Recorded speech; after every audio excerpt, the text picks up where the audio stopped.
రోజే అనొచ్చు కదా అన్న.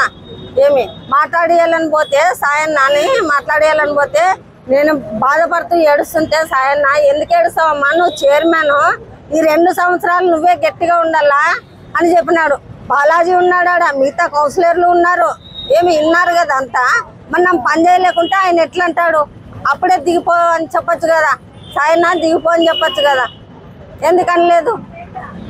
మేము పని చేయలేకుంటే ఎందుకని లేదు? బాగా చేస్తున్నారు పని మీరు, నువ్వే ఇప్పుడు గట్టిగా ఉండాలని చెప్పినాడు కదా నాకు.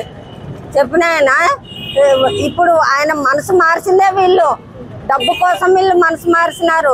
ఏమంటే నేనుంటే వాళ్ళకి ఏమీ రాదు, ఆఫీసులను బెదిరించుకొని తినలేరు కదా. వేరే వాళ్ళు ఉంటే తింటారు, మేము జరగనీయం కదా.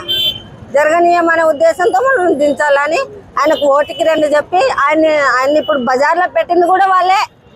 సాయన్నని బజార్లో పెట్టింది, నేను బజార్కి ఇడిచాను అంటారు కదా సాయన్నకి మంచి మర్యాద పెట్టావమ్మా బజార్కి ఇడిచినావని.